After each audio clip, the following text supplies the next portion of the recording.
Да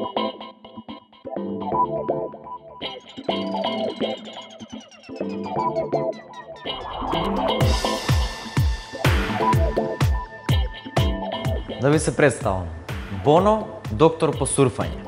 Сите ние имаме потреба од екстра мобилен интернет кој што го трошиме пред да заврши месецот. Затоа сум тука да ви давам неколку совети и трикови кои што ќе ви помогнат тој мобилен интернет да ви истрае цел месец. Следниот трик е особено корисен за бизнис луѓето кои го трошат мобилниот интернет за примање и праќање e-пораки.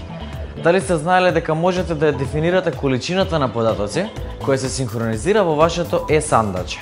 Ако ја нагодите правилно, нема да ви потроши интернет следниот пат кога некој ќе ви прати e-порака со огромен прилог. Доколку сте Android корисник, за да го подесите синхронизирањето на e-пораките, треба да го отворите електронското сандаче и да одберете нагодување на e-адресата. На полето Sync Settings одберете Limit Retrieval Size. Колку е помала количината, толку ќе биде помал интернет сообраќајот кој што ќе се оствари при проверка на состојбата. Например, доколку количината која сте ограничиле е многу мала од e-пораката, може да го видите и само насловот, но некогаш и тоа не е доволно. Ако сте iPhone корисник, можете да го нагодите периодот во кој ќе се ажурираат пораките, тоест колку често. За да го нагодите синхронизирањето на e-пораките, во Settings, во делот Mail,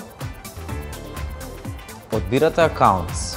Потоа се одбира адресата која сакате да ја нагодите и кликате на полето Mail Days to Sync. Одберете го периодот колку често сакате да се синхронизираат пораките. Колку е пократок, толку е помала количината на интернет сообраќајот кој што се остварува при проверка на новата состојба.